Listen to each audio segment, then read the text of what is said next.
If you want to make your smoothies more filling but don't want to use protein powder, then this video is for you.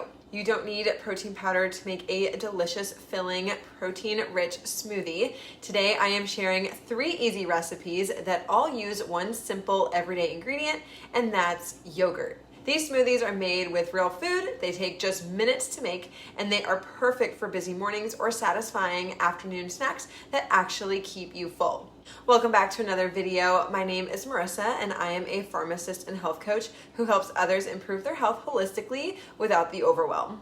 These smoothies have become some of my favorite go-to snacks because they are quick to make, satisfying, and they keep me full until my next meal. I know how challenging it can be to find something that's both convenient and nourishing, especially on your busy days. All 3 recipes contain a high-protein yogurt instead of protein powder. Now, I recommend choosing Icelandic or Greek yogurt for these recipes because they are naturally higher in protein than regular yogurt is. It is one simple everyday ingredient that adds protein, creates a rich and creamy texture, and helps turn an ordinary smoothie into a breakfast or snack that's both nourishing and satisfying. Smoothie number 1 is a peanut butter and banana smoothie. Adding protein to your smoothies helps to make them much more satisfying and filling. Without it, smoothies are mostly just fruit, and you can find yourself hungry like an hour after drinking them. The protein also supports blood sugar balance as well. So in my Megamix food processor, I put in 1/4 cup of plain unsweetened Icelandic yogurt, a splash of vanilla extract, 1 cup of ice, 1/2 cup of unsweetened oat milk, about a tablespoon of peanut butter. I'm using one that contains only peanuts and sea salt. And then about 1/2 of a frozen banana that I have sliced up, and 1 teaspoon of local honey. And go ahead and blend that all together. The peanut butter also helps you to boost satiety by adding healthy fats and plant-based protein to the smoothie, plus it adds amazing flavor. If you struggle with nut butters, then I recommend using like a seed butter, like sunflower seed butter. That will give you a similar flavor and effect and benefits. And all of these smoothies, by the way, serves about 1 person, depending on how much of it that you want to drink. I personally had all of this, even though I overfilled the glass. So if you want like 2 servings, then just be sure to double the measurements. For smoothie number 2, we are using frozen mixed berries. The beauty of using yogurt in your smoothies to bump up their protein content is that it is a real food.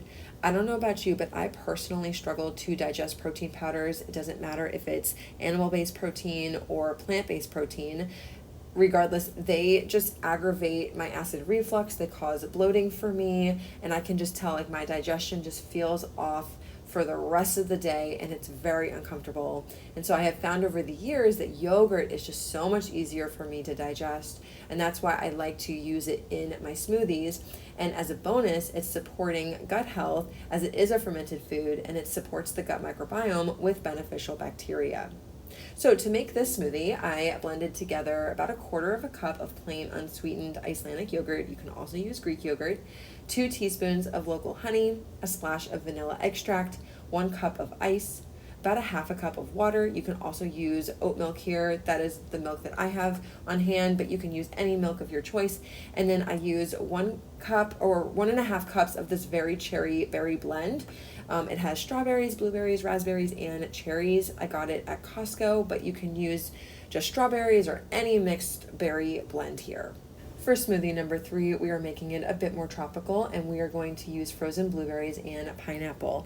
I had used frozen, like chopped up pineapple that I bought at Sprouts, but if that is not accessible to you or it's a bit more expensive, because I think it was, you can just get a regular pineapple, especially because it's in season right now over the summer, and then just cut it up and freeze up some of it for a smoothie. So I wanted to share something. In each of these smoothie recipes, I am using plain unsweetened yogurt and choosing honey as my sweetener.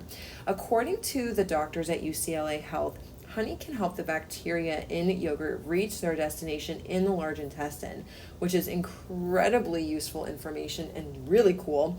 For those beneficial microbes to reach the gut alive, they need to survive hostile environments along the way, like our digestive enzymes. And in studies, they saw that clover honey had a protective effect on the microbes during the intestinal phase of digestion. So in my food processor, I blended together a 1/4 cup of the plain unsweetened yogurt, a teaspoon of local honey, a splash of vanilla extract, 1 cup of ice, about 1/2 cup of frozen pineapple, about 1/2 cup of frozen blueberries, and about 1/2 cup of unsweetened oat milk.